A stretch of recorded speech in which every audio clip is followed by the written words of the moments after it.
Oh man, just did an entire fucking video, didn't have audio the whole time. Didn't read the comments. I don't know when I accidentally clicked on it, but this one will be better anyway since I know where the stuff is that I need to get after. So guys, I appreciate it. If you're not on YouTube, please go subscribe to my YouTube. Sorry, I did an entire video with no sound and read all this, but this is kind of crazy. So we're going to get right into it. This is the Texas property, or not in Texas property code. It's in the finance code, which is a little different. So I'm gonna blow through this super fast because I've got to go get my dad and take him to see my grandmother. He can't see to drive, so I got to drive him like driving Miss Daisy. Okay. So, anyways, this is pretty simple. This is they define all what a wrap lender is and everything else. This is all the green right here is new. So we're all in this bitch. This is where it gets a little sketch right here. Secures a debt incurred by a person other than the wrap borrower. So if you're taking a property subject to somebody else's debt and then you're wrapping it by the borrower, um, that's kind of problematic. So I don't, again, not an attorney, not giving legal advice, but you need to seek out an attorney if you plan on continuing to do wrap. Obligating a wrap lender to make a payment of debt in principal, which includes outstanding principal balance, blah blah blah. So this is where it's a little confusing to me. I'm not a lawyer. I don't speak lawyer speak. So this is in applicability of the chapter. I can't even say that word, but unimproved residential real estate means land. So land, it seems, is exempt, notwithstanding any other provisions of this chapter. The weird part to me is that a couple of years ago they tried to do this. A whole bunch of big guys and owner finance in Texas raised a bunch of money to pay a bunch of politicians to not allow this to happen. They went down to Austin. They took selfies. They said they wrote the law. I don't know if this is the law they were intended to get passed, but it's not. It's kind of sketch like. But let's read it anyways. So this is the people that aren't affected. So if it's land, not affected. Notwithstanding any other provisions of this chapter does not apply to a wrap mortgage loan made by or on behalf of an owner of an unimproved residential real estate to purchase, so land. The residential real estate purchase will not continue to be subject to any unreleased lien described by subsection whatever, that secures a debt that is subject to a due on sale clause in connection to which the lien holder may foreclose on the lien. So if you got a due on sale clause in there, it doesn't sound like you can wrap that mortgage. Okay, that's what I read. Maybe if not, it's really confusing because it means the opposite. So I don't know. The residential real estate purchase will continue to be subject to an unreleased lien described by paragraph A, and the holder of that unreleased lien has consented to the sale of the residential real estate. So if you're using private money and you're getting them to sign off on it, you're still golden. That's the way I read that. Again, not an attorney.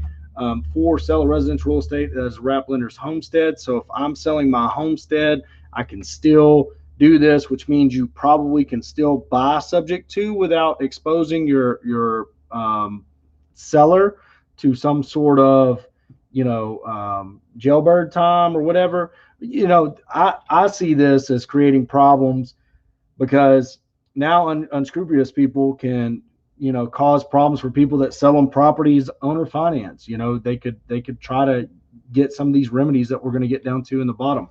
Exemptions, again, the government's exempt, banks are exempt, all the people with money are exempt, so it doesn't really matter. License or registration. So this is kind of crazy to me.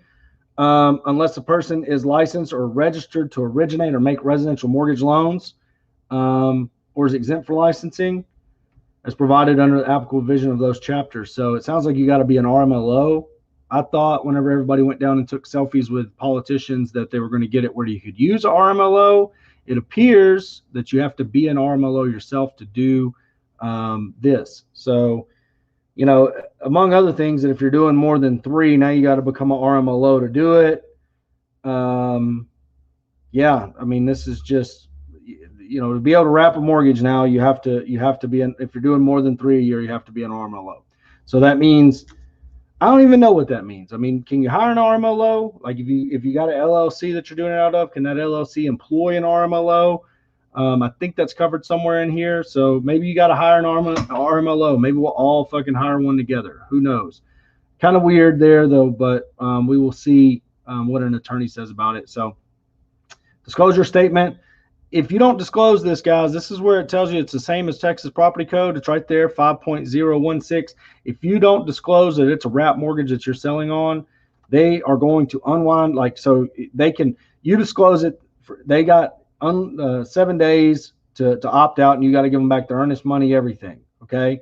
If it goes past that, and if you don't disclose and it closes, okay, it says in here, gives a timetable for what you got to do to disclose and all that. But the person that you sold it to, your borrower, can come back, okay, and get all of their money back.